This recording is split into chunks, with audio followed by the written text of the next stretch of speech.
Welcome to the Fear and Greed Daily Interview. I'm Adam Lang. If you only look at the headline number from yesterday's labour force data, you'd be forgiven for thinking the jobs market was going along nicely. The unemployment rate fell from 4.6 to 4.5%, but you don't have to go too far beyond that to see the real story. There was a decline of 146,000 jobs in August and a significant drop in hours worked as lockdowns in Sydney and Melbourne started to bite. Gareth Aird is the head of Australian economics at the Commonwealth Bank. Gareth, welcome back to Fear and Greed. Thanks, Adam. How are you going? I'm very well, thanks, and thanks again for joining us. First, can you take me through some of the numbers? Where were the jobs lost? Well, look, there was a big decline in employment nationally, as you said, 146,000, but the job losses were very much concentrated in New South Wales. Employment contracted by 173,000, which takes the cumulative fall over the past couple of months to 210,000. So that figure there is really capturing the big impact that the lockdowns are having on the jobs market. What was interesting is that in Victoria, which is obviously also in a lockdown, employment actually rose by 29,000. Now, that's obviously very misleading, but if you look back at what happened with lockdowns, Victoria actually got a reprieve for a week from the 28th of July to the 4th of August. So that was enough to actually see their employment numbers go up. But what we'll see over September and then into October is that the lockdown in Victoria really hits those numbers and we'll see a further big decline in employment. So, look, there's no doubt that the lockdowns are having a really big impact on the labour market. I think the unemployment rate that we got is pretty misleading because the vast majority of people who have been stood down are just simply not looking for a job during the lockdown. Therefore, they're not considered unemployed. But I think what's going to be really interesting and really important is when we come out of these lockdowns, what proportion of those people that are currently not working have a job to go back to? And that, unfortunately, is what we don't know at the moment. The amount of data and the speed that we're getting at the moment is so helpful. Those are two really interesting comparisons between Victoria and New South Wales. Are you able to see into the hours worked and the participation rate to see if there's what the effects are there?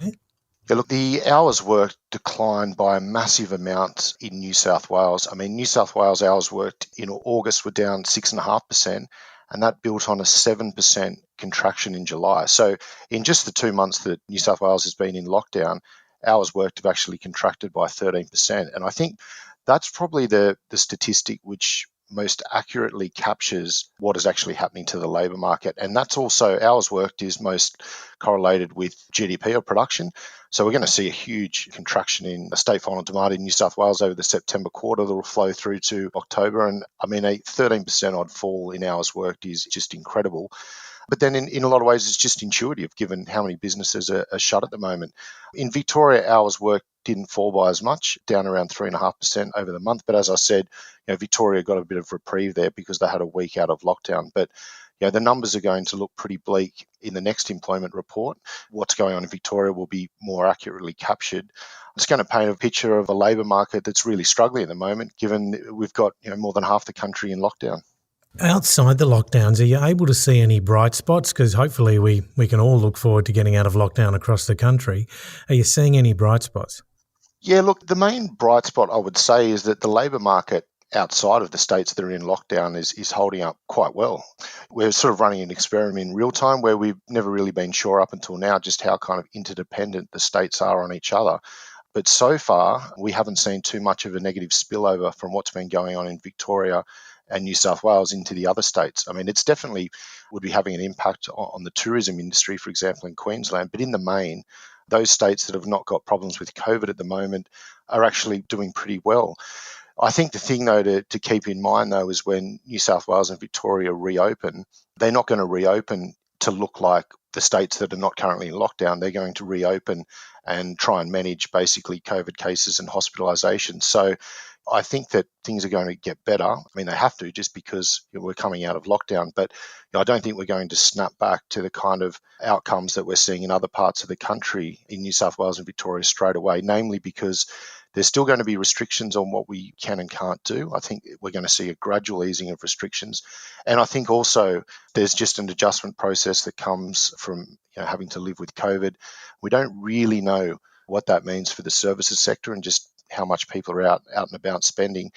And we also don't really know what labour market sort of disruption is coming by virtue of the fact that COVID cases are going to rise pretty significantly. I mean, we're going to have lots of workers who are basically told to isolate for 2 weeks because they've either caught COVID or they're a close contact, and that's going to cause quite a bit of disruption.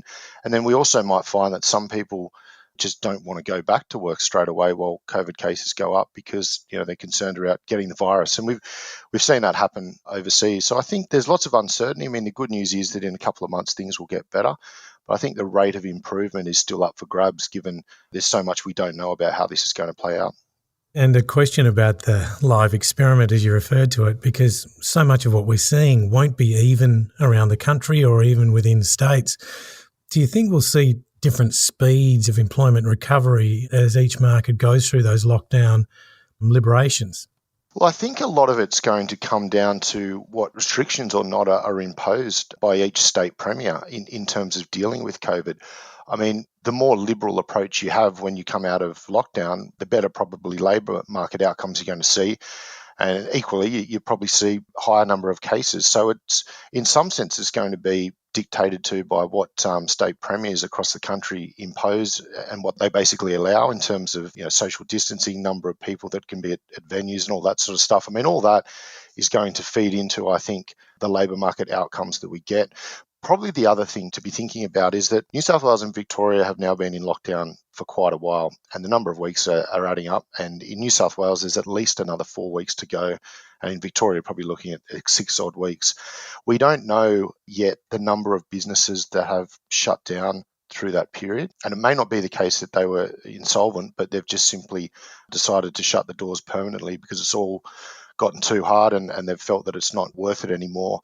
And maybe they sort of are aware that coming out on the other side that things aren't going to snap back the way that makes their business viable, for example, like CBD businesses that need people in the city. So, it could be the case that a decent chunk of workers who have been stood down through this period realise that actually their old job isn't there to go back to. So I think there's still lots that we don't know. The good news is that there's still plenty of income support to the workers that have been stood down through this process. I think when we come out, we're going to learn a lot about how big or not the disruption of COVID is on the jobs market and on the economy more broadly. Stay with me, Gareth. We'll be back in a minute. My guest this morning is Gareth Aird, Head of Australian Economics at the Commonwealth Bank. So you've been looking at data related to household incomes and COVID-19 support payments, in particular for the states in lockdown. What have you found through that?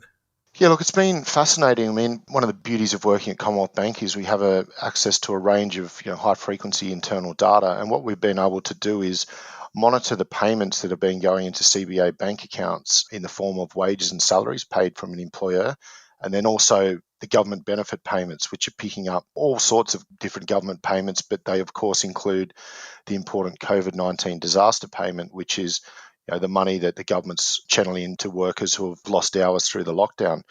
And what our data indicates is that the government payments have more than offset the lost wages and salaries at an aggregate level in New South Wales and Victoria. So we've got this counterintuitive dynamic underway at the moment where growth in household income over the past few months in the states in lockdown has actually been the strongest.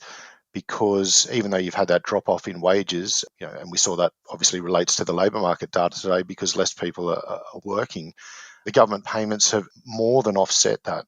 Now, it doesn't mean for every individual they're better off. There's going to be individuals that are worse off. But if we look at the household sector at an aggregate, there's way more money going in than there would have been without the lockdowns.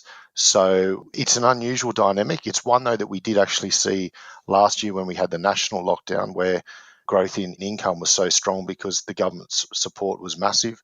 The government support this time around for businesses is not as much, but certainly for impacted workers, it's very significant and overall income has stepped up. That is so interesting. So with household cash maybe going up a bit, surely that'll be a boost when restrictions are lifted and we can all start spending again. Look, absolutely. I think whatever outcomes we get when restrictions are eased, they're not going to be negatively impacted by a lack of money, by a lack of spending power or a lack of cash in the system, however you want to define it.